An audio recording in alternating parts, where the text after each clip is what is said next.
நடந்து முடிந்த 2026 சட்டமன்ற தேர்தலில் தமிழக வெற்றிக் கழகம் 108 தொகுதிகளை கைப்பற்றி தனிப்பெரும் கட்சியாக உருவெடுத்திருக்கிறது. அதே நேரத்தில் தனிப்பெரும்பான்மையை நிரூபிக்குமா என்கிற கேள்வியையும் எழுப்பியிருக்கிறது.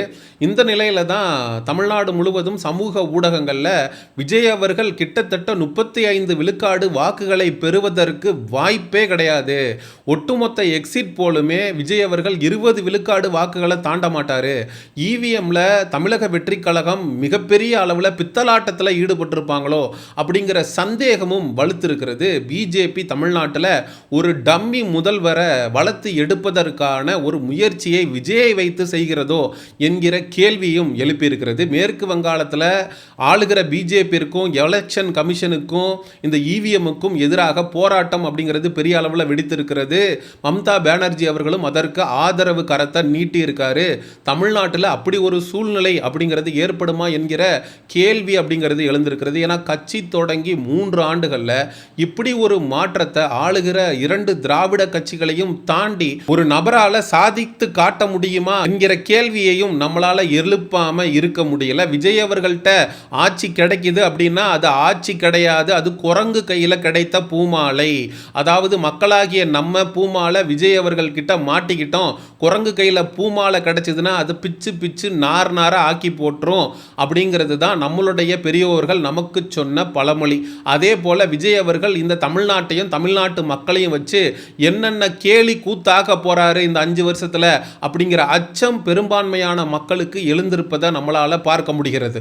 ஏன்னா மக்களாகிய நீங்க நன்றாக எண்ணி பார்க்கணும். விஜய் அவர்கள் போட்டியிடக்கூடிய பெரம்பூர் தொகுதியில் ஜெயிக்கிறார்னா அது ஓகே, திருச்சி கிழக்கில் ஜெயிக்கிறார்னா ஒரு ஓகே, ஒரு ஸ்டார் கேண்டிடேட், ஒரு மிகப்பெரிய ஆக்டர், 69 திரைப்படங்களில் நடிச்சிருக்காரு, மக்கள் அவருக்கு ஆதரவு கொடுக்குறாங்க, வெற்றி பெற வைக்கிறாங்க அப்படின்னு நம்ம பார்க்கலாம். இன்னொரு புறம் திராவிட முன்னேற்ற கழகத்தினுடைய தலைவராக இருக்கக்கூடிய எம்.கே. ஸ்டாலின் அவர்கள் கொளத்தூர் தொகுதியில் தோல்வியை தழுவி இருக்காரு. ஒரு கட்சியுடைய தலைவருங்க, அதுவும் ஒரு ஆளுங்கட்சியுடைய தலைவர், அவரை வீழ்த்துறது அப்படிங்கிறது, அதுவும் அவருடைய சொந்த தொகுதி 6 முறை போட்டியிட்டு ஸ்டாலின் அவர்கள் அங்க வென்றிருக்காரு.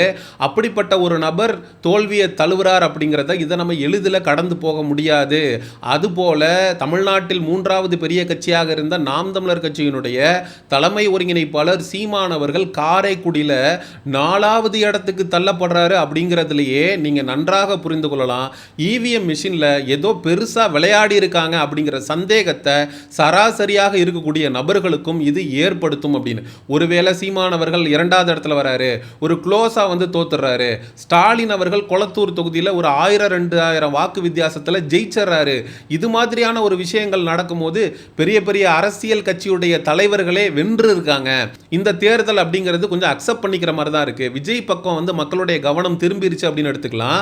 ஆனால் ஸ்டாலின் அவர்கள் தோக்குறாரு, சீமான் அவர்கள் தோக்குறாரு, பெரிய பெரிய அமைச்சர்கள் தோக்குறாங்க. தாவேகா வந்து அடிப்படையாக கிராமத்திலலாம் பொறுப்பாளர்களே போடல, தாவேகாவுக்கு பூத் ஏஜென்ட்டுகள் இல்லை, போதுமான வேட்பாளர்கள் இல்லை, வேட்பாளர்களையே மற்ற கட்சியில் இருந்து கடனை வாங்கி தான் 234 தொகுதிக்கும் விஜய் அவர்கள் கேண்டிடேட் போட்டாருங்கிறது தான் 100க்கு 100 மறுக்க முடியாத உண்மை. விஜய் அவர்கள் ஒட்டுமொத்தமாக பிரச்சாரத்துக்கு போனதே 10 இடங்களுக்கு தான். ஆனால் இதே ஸ்டாலின் அவர்கள், எடப்பாடி பழனிசாமி அவர்கள் 70 வயசுக்கு மேலாகுது, அவங்க தமிழ்நாடு முழுவதும் சூறாவளி பிரச்சாரத்தில் ஈடுபட்டாங்க.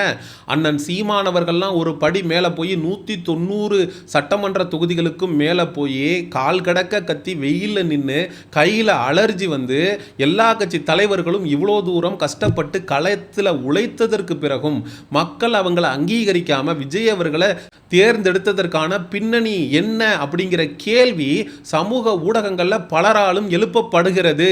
நமக்கு இருக்கக்கூடிய கேள்விகள் என்ன அப்படின்னா, தமிழ்நாடு முழுவதும் இருக்கக்கூடிய ஜென்சி கிட்ஸு தங்களுடைய பேரண்ட்ஸை கன்வின்ஸ் பண்ணி விஜய்க்கு ஓட்டளிக்க வச்சுட்டாங்க அப்படிங்கிறத நம்மளால் எப்படி நம்புறது?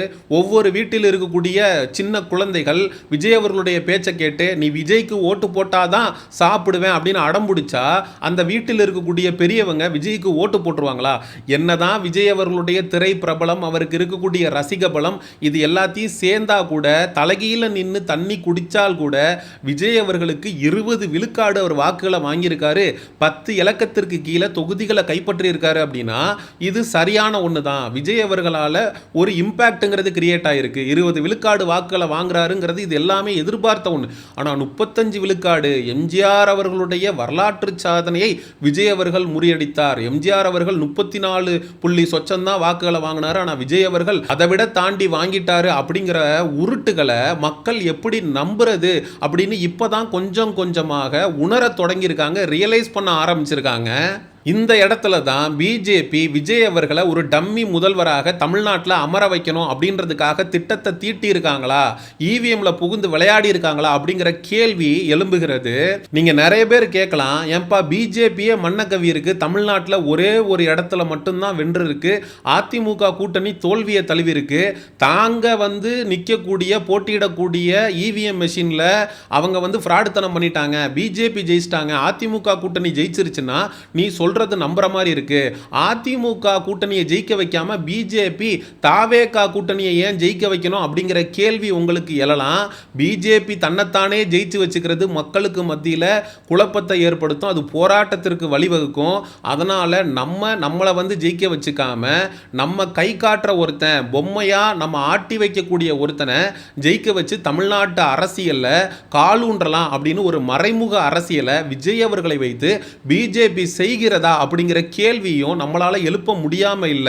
இந்த நிலையில தான் ஸ்டாலின் அவர்கள் தான் போட்டியிட்டு தோல்வி அடைந்த கொளத்தூர் தொகுதிக்கு சேகர் பாபு அவர்களோடு மக்களுக்கு நன்றி சொல்றதுக்காக சென்றிருந்தாரு. ஸ்டாலின் அவர்களை பார்த்த கொளத்தூர் மக்கள் திராவிட முன்னேற்ற கழகத்தினுடைய ஊப்பிகள் கதறி அழுகக்கூடிய காட்சிகள் சமூக ஊடகங்கள்ல காட்டுத்தீயா பரவுது.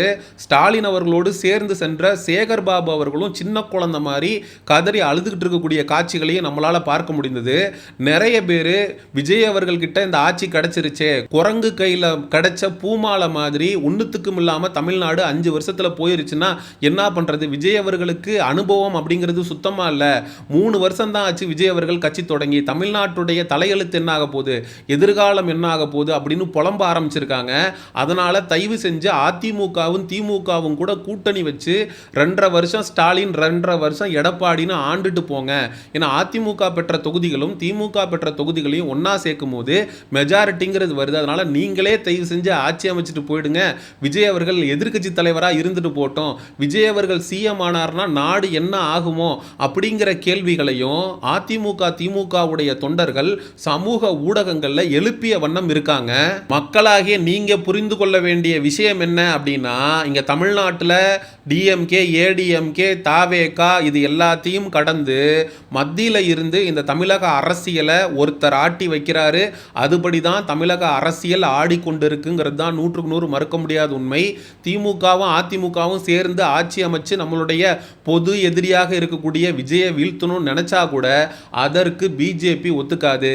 பிஜேபி அதிமுகவுடைய கூட்டணி தாவேகாவிற்கு ஆதரவு கொடுக்கணும் அப்படின்னு தான் எதிர்பார்க்குமே தவிர திமுகவும் அதிமுகவும் கைகோர்த்துட்டு போறத பிஜேபி விரும்புவதற்கான வாய்ப்பு அப்படிங்கிறது இல்லை. ஏன்னா திமுகவை ஒழிக்கணுங்கிறது தான் பிஜேபியுடைய அஜெண்டா அப்படிங்கிறது தான் 100க்கு 100 மறுக்க முடியாத உண்மை.